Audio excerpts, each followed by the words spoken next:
వ్యక్తయ survey అన్నారు. దాన్నే అవ్యక్తము అన్నారు భగవద్గీతలో. బృహదారణ్యకంలో దాన్ని అవ్యాకృతము అన్నారు. జగత్తు వ్యక్తం అవటానికి ముందు తల్లి గర్భంలోని శిశువులాగా తెలియబట్టం లేదు. అంటే జగత్తు పరోక్షావస్థలో కూడా ఉన్నది, ప్రత్యక్షావస్థలోనూ ఉన్నది. పరోక్షావస్థలో తెలియబట్టం లేదు. దాన్ని అవ్యాకృతం అనేటువంటి పదంతో మనం మాట్లాడుతున్నాం. ఆసీదితి చ సత్తత్వం అధిష్టానతయోదితం తథా చ భావరూపత్వాత్ జగద్వ్యాకృతమర్హతి. అంటే ఏమండి, ఉన్నది అని మీరు ఎలా చెప్తున్నారండి? మరి అది తెలియబడదు అంటున్నారు కదా, తెలియబడినటువంటిది ఉన్నది అని ఎలాగంటున్నారు? ఆసీత్ ఇతి చ ఉన్నది అని కూడా సత్తత్వం అధిష్టానతయా, సత్తు అనేటువంటి తత్వం అధిష్టానం అవటం చేతను ఉదితం చెప్పబడినది. ఈ జగత్తుకి అధిష్టానం ఏమిటయ్యా? సత్తు. సత్తు అనేటువంటిది ఉన్నదే. సదేవ అగ్రమాసీత్ అన్నాం కాబట్టి సత్తు ఉన్నదే, సత్తు లేనిది కాదు. సత్తు ఉన్నది కాబట్టి సత్య అవ్యాకృతానికి అధిష్టానం అంటే ఆధారం కాబట్టి జగత్తు కూడా ఉన్నది అని మేము అంటున్నాం. మేము జగత్తు ఉన్నదంటే మరి నీకు తెలియదు ఉన్నది అని ఎలా చెప్తున్నావయ్యా? ఆసీత్ అనేటువంటి పదం ఎలా వాడావు అంటే, ఏమంటే సత్తు ఉన్నది కాబట్టి సత్తు అధిష్టానంగా కలిగినటువంటి జగత్తు కూడా ఉన్నది. తథాచ అదే విధంగా భావరూపత్వాత్ అనుభూతి నుండి కలుగుచుండడం వలన వ్యాకృతత్వం వ్యాకరించుటకు అర్హతి తగి ఉన్నది. ఏమండి, జగత్తు మనకి ఇప్పుడు అనుభూతం అయి ఉన్నది, మనం కనిపిస్తున్నది, వినిపిస్తున్నది, కళ్ళతో చూస్తున్నాం, చెవులతో వింటున్నాం, శరీరంతో అనుభవిస్తున్నాం. కాబట్టి ఇది భావరూపం. ఏదైతే మనకి అవ్యక్తంగా ఉన్నదో అది వ్యక్తంగా కనిపిస్తున్నది కాబట్టి దాన్ని వ్యాకరించడం అనేటువంటిది తప్పు లేదు అన్నారు. తరిహి అవ్యాకృతమాసీత్ అనేటువంటి మంత్రంలో ఆసీత్ అనేటువంటి పదం వాడడం సమంజసమేనా అని ప్రశ్న వేస్తున్నారు. ఇదే మీకు చెప్పాను. ఈ పదాన్ని కూడా, ఈ పదాన్ని వాడొచ్చునా వాడకూడదా, ఇలా వాడితే అర్థం తప్పుగా రాదా, ఇలాగా ప్రశ్నలు వేసి సమాధానాలు చెప్తారు. ఆసీత్ అనొచ్చునా, ఆసీత్ అంటే ఉన్నది అని అర్థం. అదేమిటండి, ఉన్నదని మీకు తెలియనప్పుడు ఎలా ఉన్నది అంటున్నారు? ఆసీత్ అంటే ఉన్నదని అర్థం, అసధాతు యొక్క రూపం. జగత్తు ఉన్నది అని ఎలా చెప్తారు అంటే, జగత్తునకు అధిష్టానం ఆధారం సత్తు.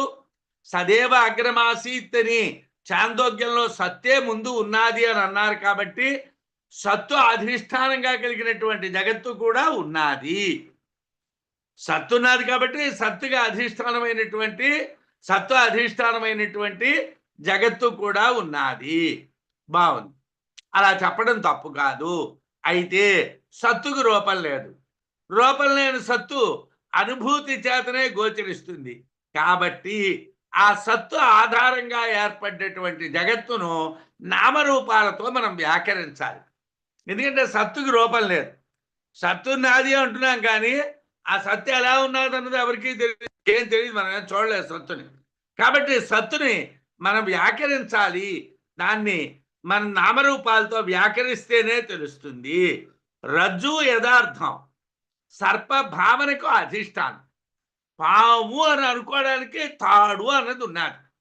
అలాగే జగత్తు అనుకోవడానికి సత్తు అన్నది ఉన్నది. తాడు ఉంటే పాము అనుకున్నాం, తాడు లేకపోతే పాము అనుకోం కదా. అలాగే సత్తు ఉంటే జగత్తు అనుకున్నాం, సత్తు లేకపోతే జగత్తు అనుకోం కదా. కాబట్టి అధిష్టానం ఉన్నది. అధిష్టానం ఉంది కాబట్టి కార్యం కూడా ఉన్నది, జగత్తు కూడా ఉన్నది. అయితే మరి దాన్ని ఎలా మనం చెప్తామండి అని అంటే, దాన్ని నామరూపాలతో వ్యాకరించాలి. దాన్ని నామరూపాలతో మనం వ్యాకరణం చేయాలి. అదేవిధంగా సత్తు యథార్థం, జగద్భావనకు అధిష్టానం సత్తు. అయితే ఇక్కడ భగవత్పాదుల వారు బృహదారణ్యకోపనిషత్తులో పదార్థము వాక్యార్థము అని పద వ్యాఖ్యానం, వాక్య వ్యాఖ్యానం అని రెండు వ్యాఖ్యానాలు కనిపించవు. వ్యాఖ్యానమే కనిపిస్తుంది. సురేశ్వరాచార్యుల వారు ఇప్పటి వరకు జరిగినటువంటి దాన్నంతటినీ కూడా పద వ్యాఖ్య అన్నారు. ఈ తర్వాత వాక్య వ్యాఖ్య కూడా చేస్తా ఉన్నారు. సాధారణంగా కేనోపనిషత్తులో మీకు పద వ్యాఖ్య వాక్య వ్యాఖ్య అని 2 వ్యాఖ్యానాలు కనిపిస్తాయి. ఇక్కడ కనిపించవు బృహదారణ్యకోపనిషత్తులో. కానీ ఇది చెప్తున్నారు, అవ్యాకృతి వచస్త్వేవం అవతార్యాస్య వర్ణితాః పదార్థాద వాక్యార్థో న్యాయేనైవ నిరూప్యతే. అవ్యాకృతి వచస్తు, అవ్యాకృతం అనేటువంటి పదమునైతే ఏవం అవతార్య, ఈ విధంగా మనం సాధించాం. అవ్యాకృతం అన్న పదం వచ్చింది. అస్య జగత్తు యొక్క పదార్థాః, పదముల యొక్క అర్థములు వర్ణితాః, మనం వర్ణించాం, చెప్పాం. అథ ఇటు పిమ్మట ఈ తర్వాత వాక్యార్థః, వాక్యార్థము న్యాయేన ఏవ, హేతుపూర్వకంగానే నిరూప్యతే, నిరూపించబడుతున్నారు. అంటే ఇప్పటివరకు ఏం చేసాం? ఇప్పటివరకు మేము ఏం చేసాం? పద వ్యాఖ్య చేసాం. ఇప్పుడు వాక్య వ్యాఖ్య చేస్తాం. తత్వః ఇతి, తర్హి, ఆసీత్, అవ్యాకృతం, ఇలా ఒక్కొక్క పదాన్ని పీకి అర్థాలు చెప్పాం. ఇప్పుడు మొత్తం అంతా కలిపి అర్థం చెప్తాం. ఏమిటండి? పరోక్షావస్థలో జగత్తు అవ్యాకృతమని, తత్తః ఇదం తర్హి ఆసీద్ అవ్యాకృతం అనేటువంటి పదముల అర్థం ద్వారా చెప్పబడ్డారు. అవన్నీ మీకు చెప్పాం, అవన్నీ మీరు విన్నారు. అటు తర్వాత హేతుబద్ధంగా వాక్యార్థాన్ని మేము నిరూపిస్తాం. అంటే పదం అర్థం ద్వారా పరోక్షావస్థలో జగత్తు అవ్యాకృతమైంది. పదం యొక్క అర్థం ద్వారా, పద వ్యాఖ్య ద్వారా పరోక్షావస్థలో జగత్తు అవ్యాకృతము. మరి వాక్యార్థంలో దాన్ని ఏమిటంటారు, ఎలా చెప్పాలి అనే దాన్ని నిరూపిస్తున్నారు. యస్య వేదాంతమేయత్వం కారణం జగతశ్చయతు అవ్యాకృతం తదేవాత్ర వాక్యార్థో ద్వివిధం హితం, ద్వివిధం హితతు. యస్య దేనికి వేదాంతమేయత్వం, వేదాంత ద్వారా తెలియబడుట గలదో, జగతశ్చ జగత్తునకు, యత్ ఏది, కారణం కారణమో, తదేవా అదే, అవ్యాకృతం అవ్యాకృతము అనబడును. తత్ దానికి వాక్యార్థ, వాక్యార్థము ద్వివిధ, 2 విధములు కదా. ఏమిటండి అంటే వేదాంత ప్రమాణముల ద్వారా జగత్తుకి ఏది కారణం అంటే అవ్యాకృతమే కారణం. పరమాత్మ కారణం కదా, పరమాత్మ నేరుగా కారణం కాదు. పరమాత్మ అవ్యాకృతం ద్వారా కారణం, అవ్యాకృతమే దీనికి కారణం. అయితే అది 2 రకాలు. ఆ అవ్యాకృతం 2 రకాలు. వాక్యార్థం ఏది వేదాంతం ద్వారా తెలియబడుతుందో, జగత్తునకు కారణమేదో అది అవ్యాకృతం. దానికి వాక్యార్థం 2 విధాలు. వేదాంతం ద్వారా తెలియబడేటువంటిది బ్రహ్మం. బ్రహ్మమే జగత్తునకు కారణం. కానీ బ్రహ్మము సాక్షాత్తుగా కాకుండా మాయ ద్వారా, అవ్యక్తము ద్వారా కారణము. ఆ అవ్యక్తమే అవ్యాకృతము. అయితే అవ్యాకృతం 2 విధాలుగా తెలియబడుతుంది. ఎలా అండి? చిత్ ప్రధానాద్ అవిద్యాయా ప్రాధాన్యాచ్చ ద్విధాద్వయం యచ్చిద్వస్తు ప్రమేయం తత్ అవిద్యాతు వికారకృతు. ఇక్కడ 2 రకాలు ఉన్నాం కదండి అవ్యాకృతాన్ని. చిత్ ప్రధానాత్, చిత్తు యొక్క ప్రాధాన్యము వలన, అవిద్యాయా, అవిద్య యొక్క ప్రాధాన్యాచ్చ, ప్రాధాన్యము వలన, అద్వయం 2 కానటువంటి బ్రహ్మము ద్విధా, 2 విధాలుగా చెప్తున్నారు. బ్రహ్మ యథార్థంగా 2 కాదు, కానీ చిత్ ప్రధానమైనటువంటిది ఒకటి, రెండోది అవిద్యా ప్రధానమైనటువంటిది ఒకటి అని 2 చెప్తున్నారు. ఏది చిద్వస్తు అంటే చిత్తు ప్రధానమైనటువంటిదో అది ప్రమేయం, తెలియదగినటువంటిది. అంటే చిత్తు దేనికి ప్రధానంగా ఉన్నది అని అంటున్నామో అది మనం తెలుసుకోవలసినటువంటిది. తద అవిద్యాతు, అవిద్య ప్రాధాన్యం అన్నామే, అదైతే వికారకృత్, అది వ్యాకరిస్తుంది, అది వ్యాకరణం చేస్తుంది. చిత్తు ప్రధానంగా భావిస్తే బ్రహ్మము తెలియదగినటువంటిది, అవిద్య ప్రధానంగా భావిస్తే ఆ బ్రహ్మమే జగత్తు అనేటువంటి వికారాన్ని కల్పిస్తుంది. ఉన్నది బ్రహ్మ ఒక్కటే. జ్ఞానము వల్ల తెలియదగినటువంటిది. కానీ అజ్ఞానం వల్ల అది జగత్తు అని భావించబడుతున్నది. ఆ విధంగా జగత్తును భావించినప్పుడు అది పరోక్షావస్థలో అవ్యాకృతము, ప్రత్యక్షావస్థలో వ్యాకృతము అవుతున్నది. అవ్యాకృత విషయము అవిద్యా విషయము, జ్ఞాన విషయం కాదు. అవ్యాకృత విషయం అవిద్యా విషయం, అది జ్ఞాన విషయం కాదు. అంటే అవ్యాకృతం అజ్ఞానమే, వ్యాకృతము అజ్ఞానమే, జగత్తు అజ్ఞానమే, ఇదంతా అజ్ఞానమే, ఇదంతా అవిద్యా విషయమే. నచిద్వస్తు విదాదార్హం తేన సర్వార్థ సిద్ధిత అజ్ఞోహమిత్య విద్యాపి ప్రసిద్ధైవ అనుభూతిత. చిద్వస్తు, చిత్తు అనేటువంటిది నా వివాదార్హం, వివాద విషయము కాదు. ఏదైతే జగత్కారణమైనటువంటి చిత్తున్నదో అది ఏ వివాదాలు లేనటువంటిది. తేనా దాని చేత సర్వార్థ సిద్ధత, అన్ని ప్రయోజనాలు ఆ పరమాత్మ మీద ఆధారపడి ఉన్నాయి, ఆ చిత్తు మీద ఆధారపడి ఉన్నాయి. అన్నర్థాలు దానివల్లే సిద్ధిస్తున్నాయి. అవిద్యాపి, అవిద్య కూడా అహం యజ్ఞ, నేను తెలియని, అహం అజ్ఞ, నేను తెలియని వాడను ఇది చ అని అనుభూతిత, అనుభూతుల వలన ప్రసిద్ధాయేవ. అవిద్య కూడా ఏమండి ప్రసిద్ధమే. అవిద్య ఎలా ప్రసిద్ధమండి? నాకేమీ తెలియదు అంటున్నామా అంటే అవిద్య. అన్ని ప్రయోజనాలు పొందుతున్నామా అది విద్య. అన్ని ప్రయోజనాలు పొందడం జ్ఞానం, చిత్తు. ఏ ప్రయోజనము పొందకుండా నాకేమీ తెలియదు అనుకోవటం అవిద్య. చిద్విషయం అన్ని రకాల ప్రయోజనములు సిద్ధింపజేయటం వలన వివాద విషయం కాదు. అవిద్య కూడా నేను తెలియని వాడను అనుభూతి వలన ప్రసిద్ధమైనటువంటిదే కదా. అవిద్య కూడా ప్రసిద్ధమే, నాకేమీ తెలియదు అని చెప్తున్నారు. విద్య అన్ని రకాలుగా తెలియబడుతుంది కాబట్టి చిత్తు గొప్పదే. అంటే చిత్తు సర్వజ్ఞము, అవిద్య అజ్ఞము. చిత్తు అన్నీ తెలిసినటువంటిది, అవిద్య ఏమీ తెలియనటువంటిది, అనుభూతుల వలన తెలియబడుతూ ఉన్నటువంటిది. జ్ఞాతాజ్ఞాత విభాగోత స్వత సిద్ధాత్మ మాతృక సంవిదాజ్ఞాతక సిద్ధి మితేరపి నమాత్మనా వస్త్వజ్ఞానం సముద్దిశ్య తత్ప్రమిత్స్యంతే మానినః జ్ఞాతత్వ కార్యతశ్చాతః సిద్ధం తత్ఫలతోధవా అని వార్తికకారులు అనుభవం వలనే తెలియట, తెలియబడకపోవుట నిర్ణయించబడతాయి. రెండింటికి కూడా ఆధారం ఏమిటయ్యా? అనుభవమే. అనుభవం వలనే తెలియటము జరుగుతుంది, అనుభవం వల్లనే తెలియకపోవటము జరుగుతుంది. అయితే ఎందుకంటే ఈ విషయం చెప్తున్నారు, ప్రమాణాల ద్వారా తెలుస్తుంది. తెలియకపోవటం నిర్ణయించడం ప్రారంభిస్తే అనవస్థా దోషం వస్తుంది. ఏమండి, తెలియటానికి ప్రమాణం పెట్టుకున్నాం, ఈ ప్రమాణంతో దీన్ని తెలుసుకోవచ్చును అంటాం. తెలియకపోవటానికి ప్రమాణం పెడదామండి అని అనవస్థ. అది తెలియకపోవటానికి ఇది కారణం అయితే దాన్ని తెలియకపోవటానికి మరొకటి కారణం అయితే దాన్ని తెలియకపోవటానికి మరొకటి కారణం.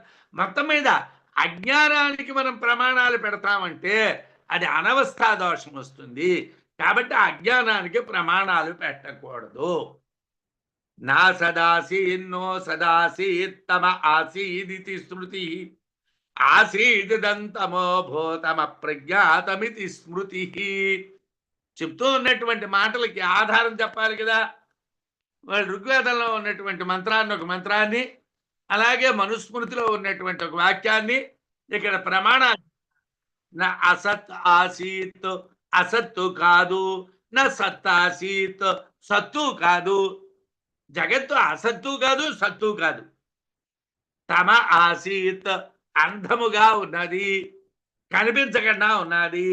అది ప్రళయ దశలో జగత్కారణాన్ని గురించి ఋగ్వేదంలో దశమ మండలంలో 131వ సూక్తంలో చెప్పారు.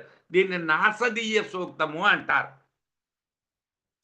అయితే ఇదం ఈ అవ్యక్తము తమోభూతం ఆసీత్ అంటే ప్రళయకాలమునందు తమోభూతమైనటువంటిది, అజ్ఞానంగా ఉన్నటువంటిది, అప్రజ్ఞాతం తెలియబడనటువంటిదై ఉన్నది. ఇది స్మృతి అని మనుస్మృతిలో 1వ అధ్యాయం 4వ శ్లోకంలో చెప్పారు. ప్రళయకాలంలో జగత్తు ఆవిర్భవించడానికి ముందు పరోక్షావస్థలో జగత్తు సత్తుగా లేదు. జగత్తు సత్తు కాదు, అసత్తు కాదు, అజ్ఞాన రూపమైనటువంటి అంధకారంగా ఉన్నది అని ఋగ్వేద మంత్రం చెప్తున్నారు. సత్తు కాదు, అసత్తు కాదు, అజ్ఞాన రూపంగా ఉన్నది అని చెప్తున్నారు. మనుస్మృతిలో కూడా తమోభూతంగా ఉన్నది, అజ్ఞాన స్వరూపంగా ఉన్నది, అప్రజ్ఞాతంగా ఉన్నది, అంటే తెలియబడనటువంటి దాని వలె ఉన్నది అని మనుస్మృతిలో కూడా చెప్తున్నారు. కాబట్టి జగత్తు ప్రత్యక్షావస్థకు పూర్వం అజ్ఞాత తత్వం, దాని తత్వం తెలియదు. అలాగనే అసత్తు కాదు, ఎందుకంటే అసత్తు నుండి జగత్తు పుట్టదు. మన అసద్వాదాన్ని అంగీకరించాం కాబట్టి అసత్తు నుండి జగత్తు పుట్టదు. అలాగని సత్తు కాదు, ఎందుకంటే నిత్య శుద్ధ బుద్ధ స్వరూపమైనటువంటి సత్తు నుండి అనిత్యమైన అజ్ఞాత తత్వం అయినటువంటి జగత్తు పుట్టదు. నిత్యమైనటువంటి దాని నుండి అనిత్యం పుట్టదు. కాబట్టి జగత్తుకి పూర్వావస్థ సత్తు కాదు, అసత్తు కాదు. అందుకోసం దాన్ని అవ్యాకృతం అన్నాం. అది మాయతో కూడినటువంటిది అన్నాం, దాన్ని అవ్యక్తం అన్నాం. కాబట్టి అందువల్ల పరోక్షావస్థ అజ్ఞాన స్వరూపము. అజ్ఞాతత్వాత్ ప్రమాణేన జ్ఞాతవ్యమితి మేయత అజ్ఞానస్య వికారిత్వాత్ కారణత్వం చ సంభవేత్. ప్రమాణేన ప్రమాణము చేత అజ్ఞాతత్వాత్ తెలియబడకపోవటం వలన, ఏదైనా ఒక ప్రమాణం ద్వారా అవ్యాకృతం ఏమిటో తెలుసుకుందామంటే కుదరదు. కాబట్టి మేయత తెలియదగినటువంటిది, జ్ఞాతం తెలియవలెను. అంటే పరమాత్మ గురించి మనం తెలుసుకోవటం, పరమాత్మ ద్వారా ఇది ఎలా ఏర్పడుతున్నది అనేటువంటి తెలుసుకోవటమే కానీ దీనికంటూ ఏ ప్రమాణాలు లేవు. అజ్ఞానస్య వికారిత్వాత్, అజ్ఞానము వికృతి చెందేటువంటి ధర్మం ఉండడం వలన కారణత్వం చ సంభవేత్, కారణత్వ లక్షణాలు కలుగుతాయి. కారణము కార్యము కదండి. వ్యాకృతము కార్యమైందనుకోండి, అవ్యాకృతము కారణం అవుతుంది. అవ్యాకృతము కారణము, అదే అజ్ఞాన విషయమే. వ్యాకృతము కార్యము, ఇది అజ్ఞాన విషయం. అజ్ఞానం నుంచి అజ్ఞానం పుట్టింది. మనం మాయలో ఉన్నాం, అవ్యక్తంలో ఉన్నాం. అవ్యక్తంలో మనం దాన్ని ఏమిటి అనుకున్నాం? జగత్తు అనుకున్నాం, అంటే తెలియబడని జగత్తు అనుకున్నాం. వ్యక్తంలో ఏమిటి అనుకున్నాం అంటే, వ్యక్తం అంటే వ్యాకృతంలో అదే జగత్తు కనిపిస్తున్నది అనుకున్నాం. అంటే రెండూ అజ్ఞానాలే, రెండూ కల్పితాలే, యథార్థాలు కావు, రెండూ యథార్థములు కావు. ప్రళయకాలమునందలి జగత్తు యొక్క స్థితి తెలియబడ్డం లేదు. తెలియబడ్డానికి ఏదీ ప్రమాణం లేదు. ఎలాగా అంటే అజ్ఞానము వికారములు చెందే లక్షణాలు కలిగినటువంటిది. కాబట్టి ప్రళయమునందు ఉన్నటువంటి అజ్ఞానమే జగత్తు కారణం. అసలు ప్రారంభమే అజ్ఞానం. మూల ప్రకృతే అజ్ఞానం. మూల ప్రకృతి అజ్ఞానం కాబట్టి అవ్యాకృతం అజ్ఞానం, వ్యాకృతం అజ్ఞానం, ఈ నామరూపాత్మకమైనటువంటి జగత్తంతా కూడా అజ్ఞానమే. అజ్ఞానమే జగత్తునికి కారణం. అంటే ప్రళయమునందలి సత్తు నిత్య శుద్ధ బుద్ధము కనుక అది కారణం కాదు. ప్రళయకాలంలో ఉన్నటువంటి సత్తు నిత్య శుద్ధ బుద్ధమైనటువంటిది, దానికి ఎటువంటి వికారాలు లేవు కాబట్టి అది కారణం కాదు. అసత్తు నుండి ఏది పుట్టదు కాబట్టి అసత్తు కారణం కాదు. మరి ఏదంటే పరోక్షావస్థలో ఉన్నటువంటి అజ్ఞానమే అనేక రకాలుగా వికారాలు చెంది జగత్తుకి కారణం.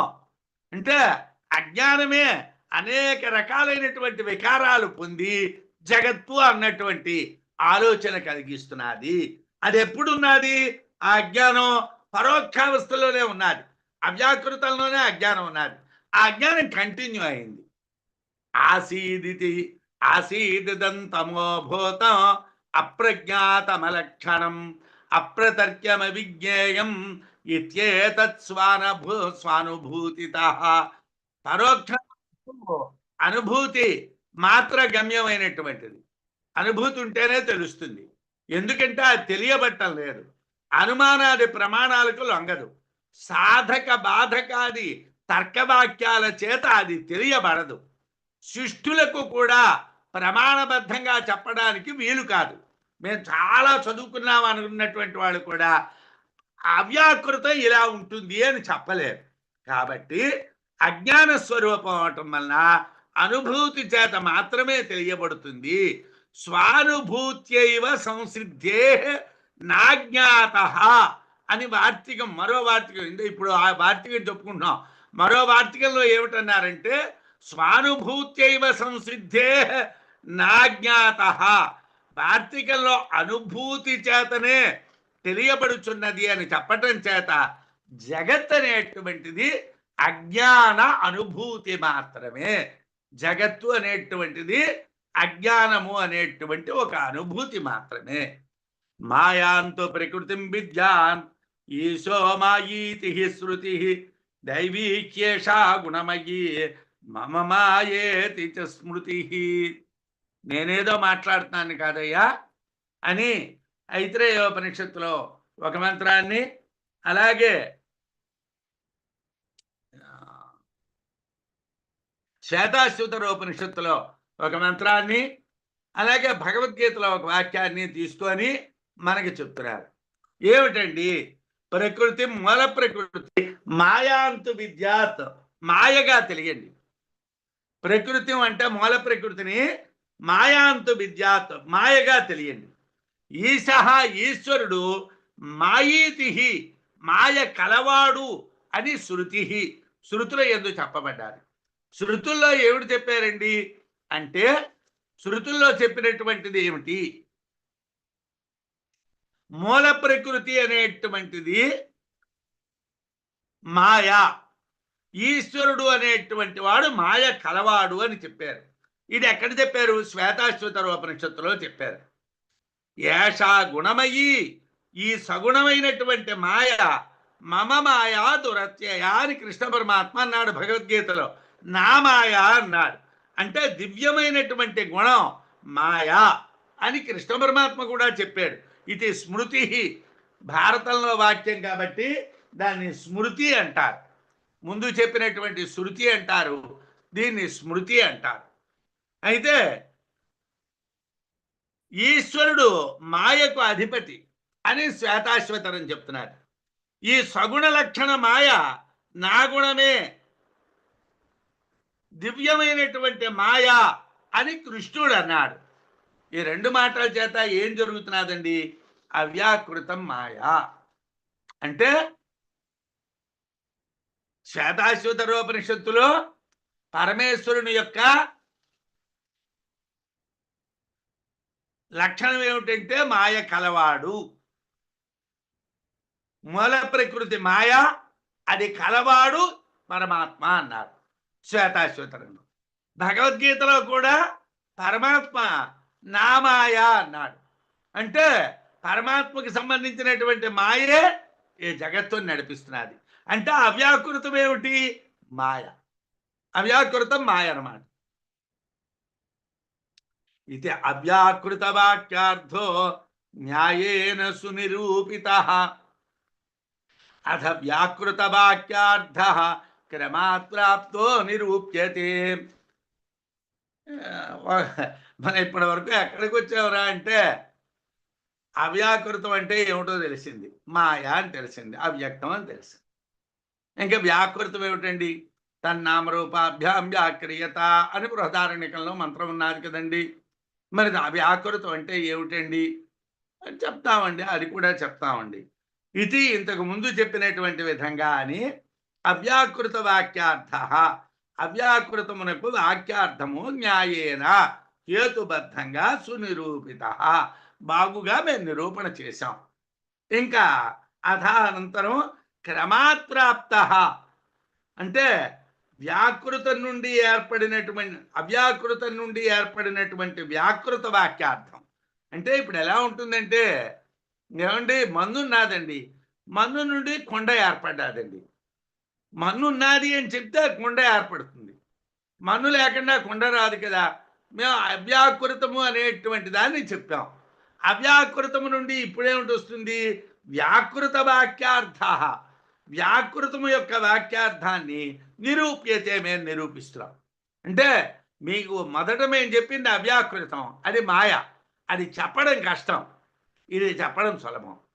ఎందుకోసం? ఇది కనిపిస్తున్న విషయం, అది కనిపించని విషయం. ఇది ప్రత్యక్షం చేత, అనుమానం చేత, అన్ని ప్రమాణాల చేత తెలియబడుతున్నది. అది ఏ ప్రమాణం చేత తెలియబడదు. ఇంతకు ముందు శ్లోకం వరకు చెప్పినటువంటి విధంగా అవ్యాకృతం అనేటువంటి దానికి వాక్యార్థం చెప్పడం అయిపోయింది. అవ్యాకృతం నుండి వ్యాకృతం ఏర్పడుతుంది కాబట్టి అది చెప్పినటువంటి తర్వాత ఇప్పుడు వ్యాకృతం అనేటువంటి దానికి వాక్యార్థాన్ని మేము చెప్పాలి. అవ్యాకృతం చెప్పడం కష్టం, వ్యాకృతం ప్రత్యక్షం కాబట్టి చెప్పడం సులభం. అది చెప్పడం కష్టం, ఇది చెప్పడం సులభం.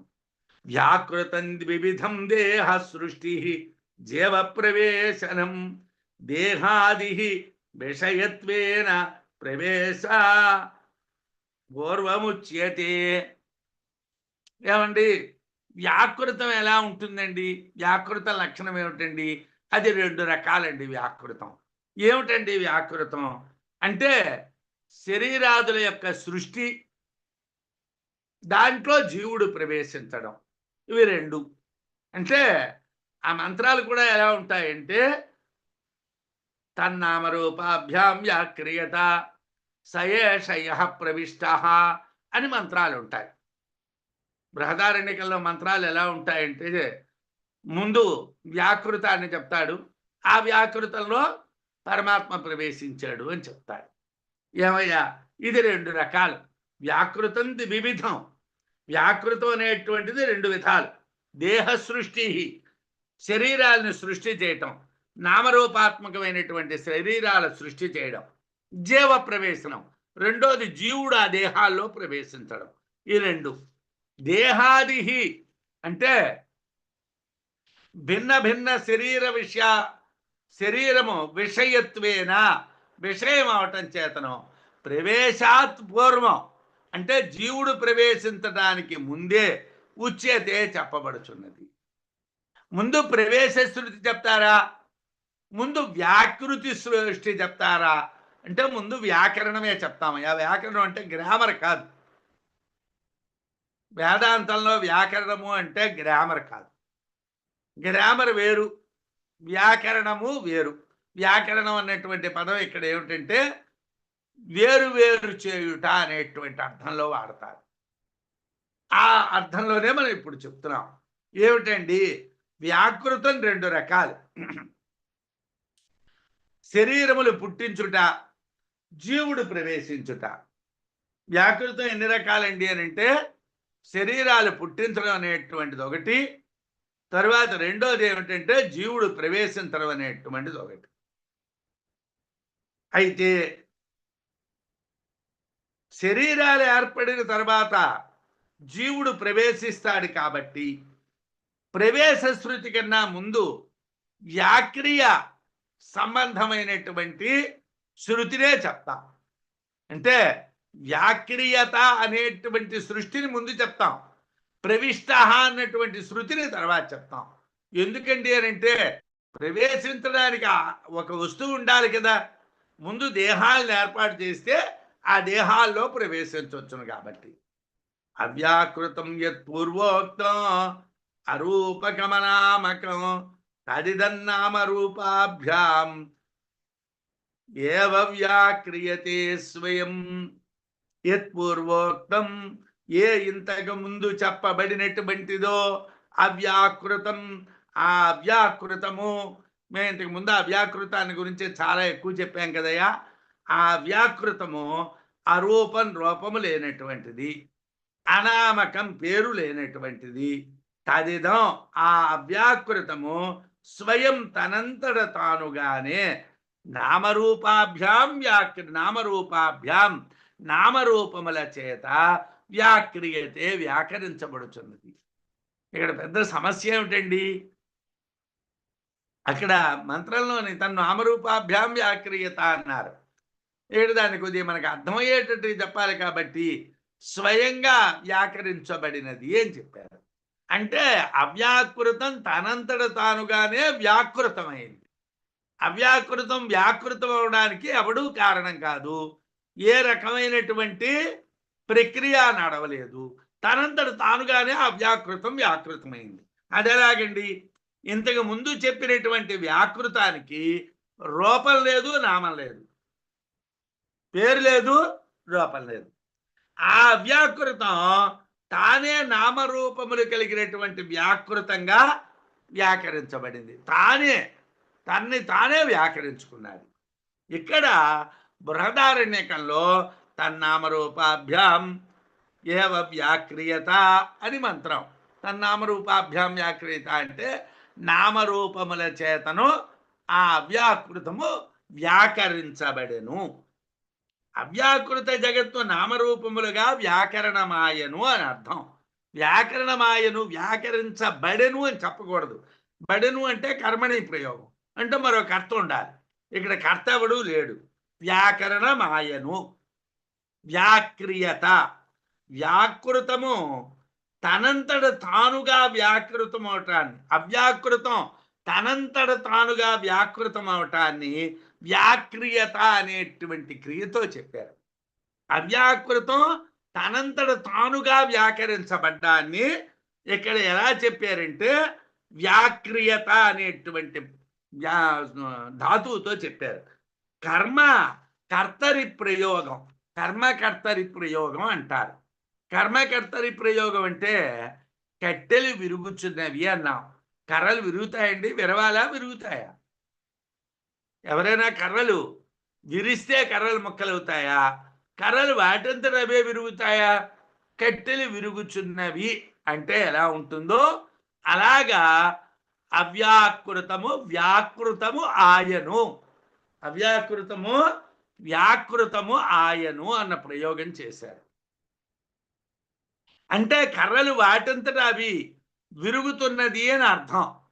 అలాగే అవ్యాకృతం తనంతట తానే వ్యాక్రియమైంది అని అర్థం. దాన్నే విద్యారణ్యుల వారు స్వయం అన్నారు. విద్యారణ్యుల వారు శ్లోకంలో స్వయం వ్యాక్రియతే అన్నారు. అంటే తనని తానే వ్యాకరించుకుంటున్నది అన్నారు. సుషుప్తాదుద్ధీరాజ్ఞః స్వయమేవ యథా తథా జగ్ధాశేష జగన్మూర్తే అవ్యక్తాద్వ్యాకృతి ముహు. ఎలాగండి? మీరు అన్నటువంటి పదం బాగానే ఉన్నది. మీరు భాష్యాన్ని దృష్టిలో పెట్టుకో చెప్పారు, బాగానే ఉన్నది. ఇది ఎలా జరిగిందండి? యథా ఏ విధముగా రాజ్ఞ రాజు యొక్క సుషుప్తాత్ నిద్ర నుండి స్వయమేవ ఉత్థితి తనంతటే తాను లేస్తాడు. రాజుగారి నిద్రలోంచి లేవడానికి ఎవళ్ళు లేపడం కానీ ఏ రకమైనటువంటి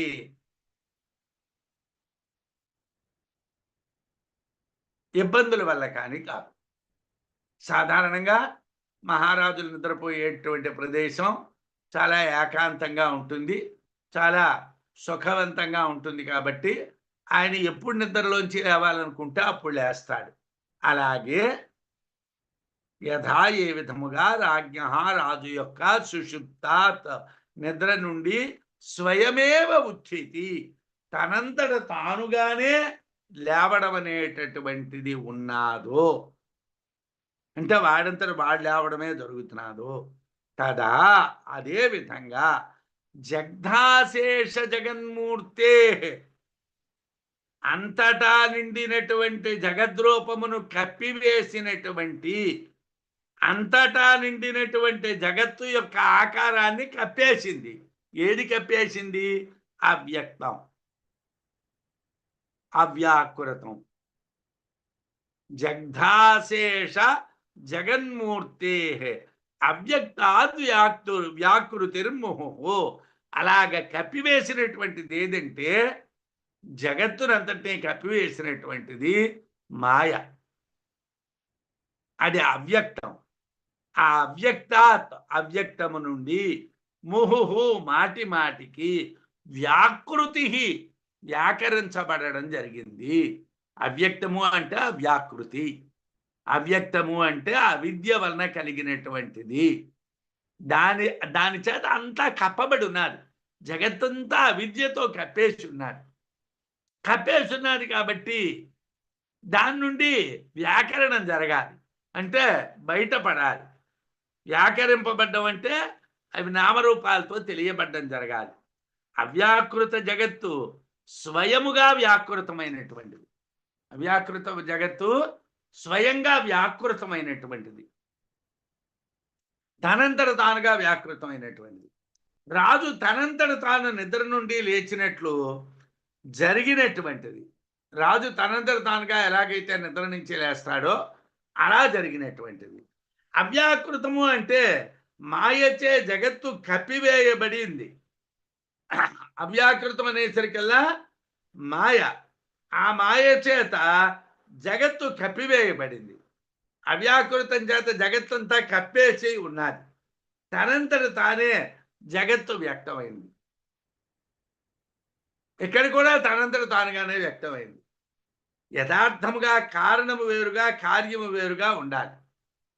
కారణం వేరే ఉండాలి, కార్యం వేరేగా ఉండాలి. కానీ ఇక్కడ ప్రేరకుడు, కర్త, సాధనము, క్రియ అనేటువంటి నిమిత్తాలతో కూడి వ్యక్తమైంది. అవ్యాకృతంలో కర్తృత్వం ఉండాలి, కానీ అవ్యాకృతానికి కర్తృత్వం లేదు. అది అవిద్య. అవిద్య కర్తృత్వం లేదు. అలాగే దానికి ప్రేరకుడు లేడు, దానికి సాధన లేదు, దానికి క్రియ లేదు, కానీ జగత్తు ఏర్పడ్డాడు. ఈ జగత్తు వ్యక్తమైంది. అంటే భాష్యంలో సామర్థ్యాత్ ఆక్షిప్తం అనియంతృత్వ అనియంతృ కర్తృ సాధన క్రియా నిమిత్తం అని చెప్పారు. ఏమండి, అవ్యాకృతానికి ఏ సాధనాలు ఉంటే అది జగత్తు అనేటువంటి దాన్ని వ్యాకరించిందండి అని అంటే దానికి ఏ సాధనాలు లేవండి. సామర్థ్యాత్, అది సమర్థమైనటువంటిది. ఆక్షిప్త నియంతృ కర్తృ సాధన క్రియా నిమిత్తం, అది అన్నింటినీ నియమించగలిగినటువంటిది. అదే కర్త, అదే సాధనము, అదే క్రియ. అందువలన మాయ చేతను జగత్తు ఏర్పడ్డాది. అందువలన మాయ చేత జగత్తు ఏర్పడ్డాది అని చెప్పి, మాయ చేత జగత్తు తనంతట తానుగానే ఏర్పడ్డాది. అది స్వయంగానే జరిగింది. నామరూపేతు శబ్దార్థౌ నతాభ్యామతిరిచ్యతే జగత్ కించిత్ ఘటాదౌఘి ద్వయమేవ సమీక్షతే.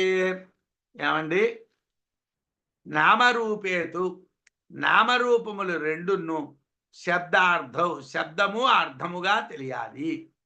నామం అంటే ఏమిటండి? శబ్దం. రూపం అంటే ఏమిటండి? అర్థం. ఒరే కుండ పట్టుకురా అన్నాం.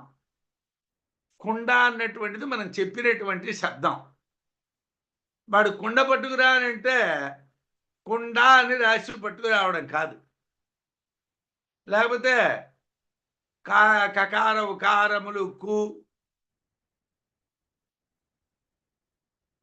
కకార ఉకార బిందువులు కుం డ అనేవాడు చెప్పడు. ఏమంటే కుండ పట్టుకురా అని అంటే లోపలికి వెళ్ళి కుండ పట్టుకొని వస్తాడు. అంటే కుండ అనేటువంటిది శబ్దం, కుండ అనేటువంటిది రూపం. ఇక్కడ ఏమిటి? నామము రూపము రెండు ఉన్నాయి. నామరూపాలు రెండు కూడా నామరూపేతు శబ్దార్థం.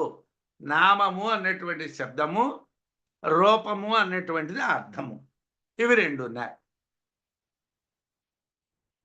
తాభ్యాం, ఆ రెండింటికంటే జగత్ కించిత్, ఏ కొద్ది మాత్రమైనటువంటి జగత్తు అతిరిచ్యతే, వేరుగా లేదు.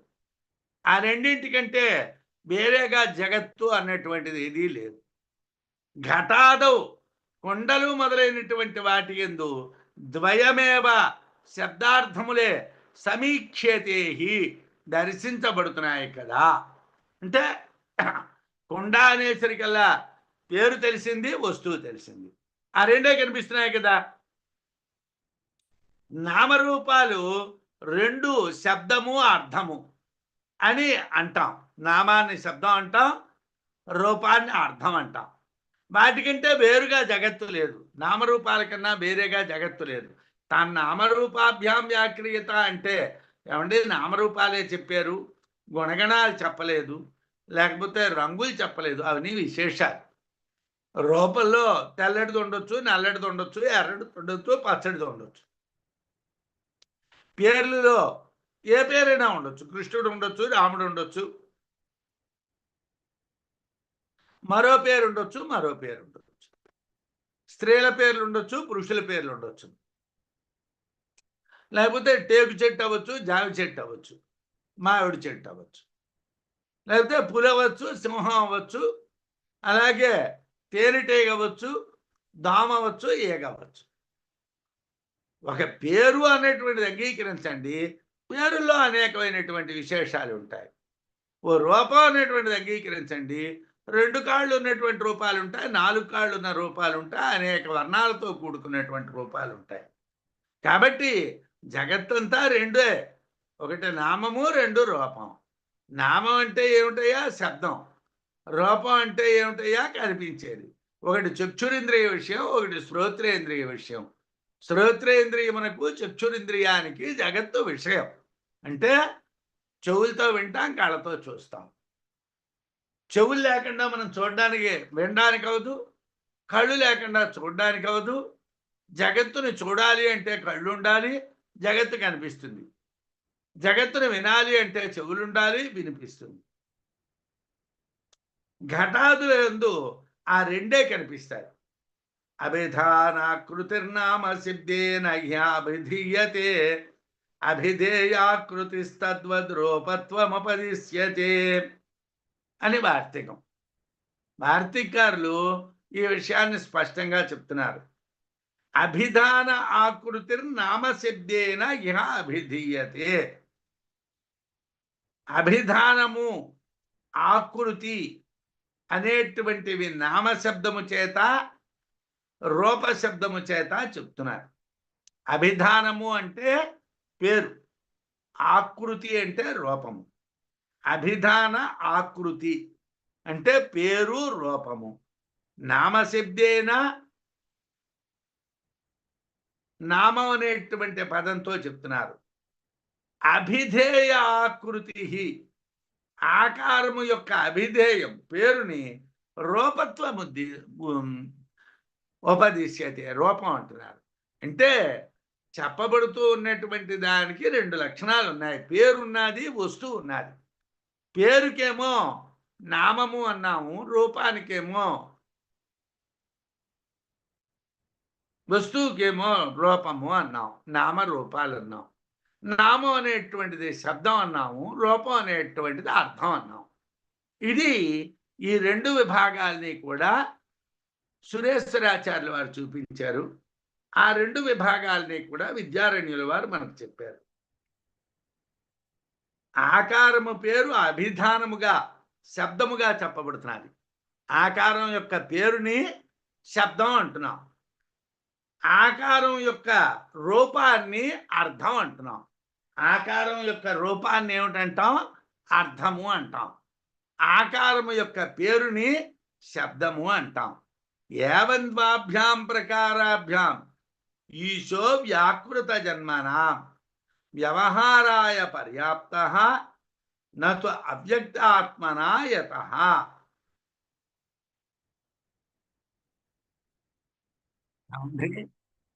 మీరు ఇంత చెప్తున్నారు, ఈ చెప్పిందంతా మళ్ళీ వేస్ట్ అంటున్నారు. ఈ అజ్ఞానం గురించి ఇంత చెప్పాలా అండి అని అంటే, ఇక్కడ ఒక విషయం ఉన్నదయ్యా. యావన్వాభ్యాం ప్రకారాభ్యాం, ఇలా 2 విధాలుగా ఈశో వ్యాకృత జన్మనాం అంటే వ్యాకృత జన్మనాం, వ్యాకృతమైనటువంటి దానిగా పరమాత్మ కనిపిస్తున్నాడు. జగత్తంతా పరమాత్మేనయ్యా. తాడు ఉంటేనే పాము కదయ్యా, పరమాత్మ ఉంటేనే జగత్తు, పరమాత్మ లేకపోతే జగత్తు. అయితే అది వ్యాకృతం ఎందుకు చేస్తున్నారయ్యా? పరమాత్మ డైరెక్ట్గా మాకు చెప్పేసి ఈ అవ్యాకృతం వ్యాకృతం ఈ జగత్తు ఇదంతా పీకి పారేయకూడదా? కాదయ్యా, వ్యవహారాయ పర్యాప్త.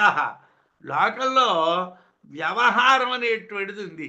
నేనండి, మా ఇల్లండి, మా ఊరండి, మా వస్తువులండి, మా అబ్బాయి అండి, ఇది ఉన్నది కదండి. ఏమండి మీ అబ్బాయి పేరు ఏదో చెప్పాం, ఏమండి మీ అమ్మాయి పేరు ఏమిటండి ఏదో చెప్పాం, ఏమండి మీ ఊరు ఏమిటండి ఏదో చెప్పాం, ఏమండి మీ ఇల్లు ఏమిటండి ఏదో చెప్పాం. అంటే ఇదంతా వ్యవహారం ఉన్నది కదండి, జగత్తు ఉంది కదా. జగత్తు లేకపోతే, జగత్తు అనేటువంటిదే లేకపోతే పరమాత్మ అనిస్తే పోయింది. కానీ ఇక్కడ ఎదురుకుండా కనిపిస్తున్నది కదయ్యా, కనిపిస్తున్నది కాబట్టి నామరూపాత్మకమైనటువంటి జగత్తు కనిపిస్తున్నది కాబట్టి ఇది అవిద్య అయినప్పటికీ కూడా ఇది యథార్థానికి లేదు. అవ్యాకృతము కల్పితము, అవ్యాకృతము అవిద్య, వ్యాకృతము కల్పితము, వ్యాకృతము అవిద్య. ఇదేమిటండి ఇది? ఈ కల్పితాలన్నీ మాకెందుకండి? ఇది వ్యవహారం కోసమయ్యా. వ్యవహారాయ పర్యాప్త నతు అవ్యక్తాత్మనాయత. ఏమండి, అవ్యక్తాత్మ అనేటటువంటిది అంటే అవ్యాకృతమైనటువంటిది ఏదైతే ఉన్నదో అది పరమాత్మ కదండి. ఆ పరమాత్మ అన్నటువంటిది ఇవన్నిటిని వదిలేసుకున్న తర్వాత వ్యవహారం రా. ఇది మా ఇల్లండి, ఇది వీడు మావాడండి, ఇది నా కారండి, ఇది మా అబ్బాయి కారండి, ఇవన్నీ ఉన్నంత కాలం నామరూపాలు ఉన్నాయ్యా. నామరూపాలు అనేటువంటివి అవిద్యా విషయములు కాబట్టి వ్యాకృతము అవిద్యా విషయము. అవిద్యకి మూలమేమిటి? అవిద్యే. అవిద్యకి మూలమేమిటి?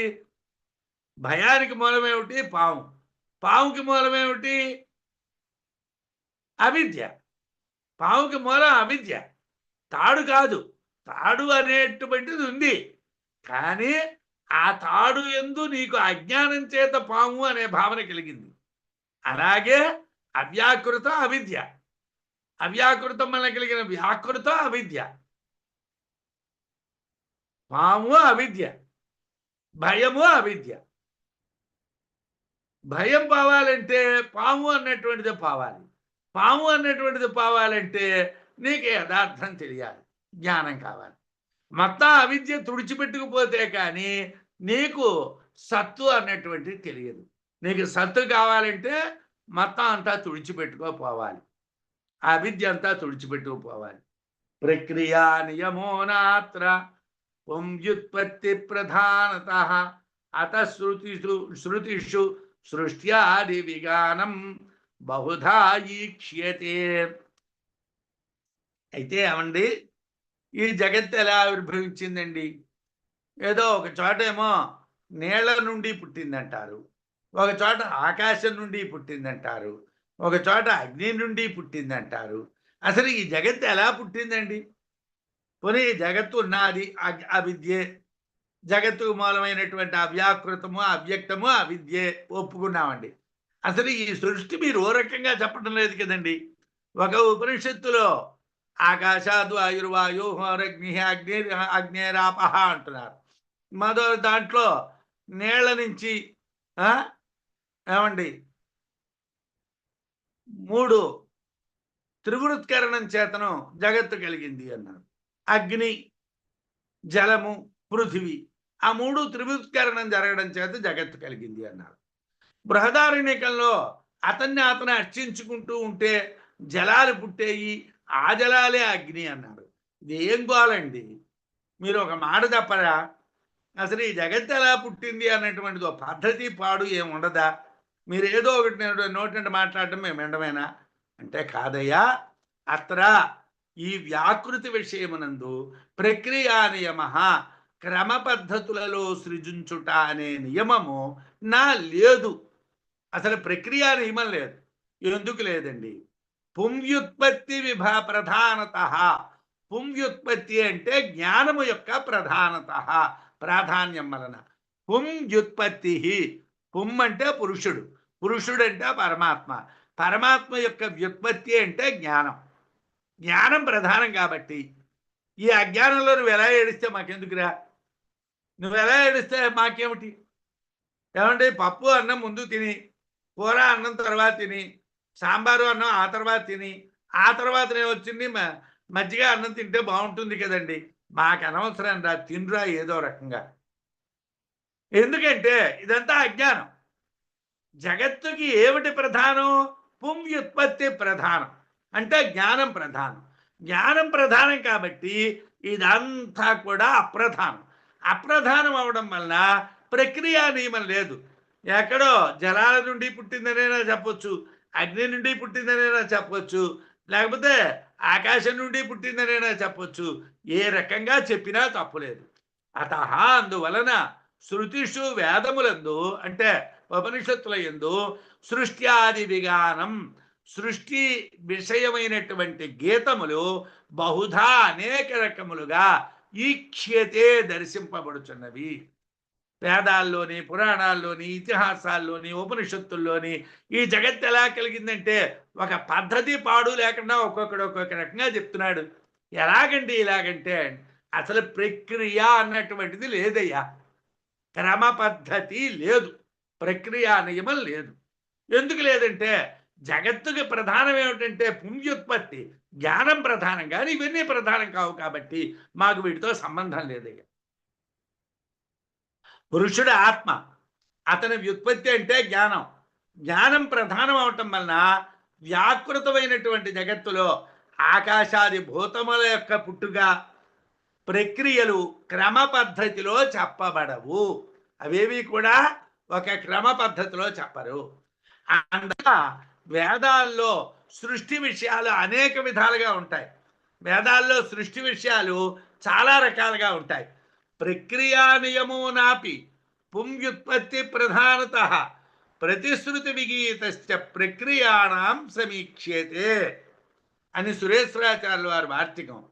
జ్ఞాన ప్రాధాన్యమే తప్ప ప్రక్రియా ప్రాధాన్యం లేకపోవటం వలన కొన్ని శృతులలో ఆకాశము నుండి అని, కొన్నిటిలో అగ్ని నుండి అని, కొన్నిటిలో జలము నుండి అని, ఇలాగ వ్యాకృత అనేక రకాలుగా కలిగినట్టుగా చెప్పబడుతున్నది. దాంట్లో ఎటువంటి దోషము లేదు. ఎందుకు లేదంటే జగత్తు అంతా కూడా అవిద్యా విషయం కాబట్టి దీనికి ఏ ప్రక్రియ నియమము లేదు అని చెప్పారు. రేపు మనం ప్రవేశ శృతి గురించి చెప్పుకుందాం. స్వస్తి. నమస్కారం గురువు గారు. అయ్యా అద్భుతంగా కంప్లీట్ చేశారు. రేపు కంటిన్యూషన్ ఉన్నది. అమ్మ చూడండి.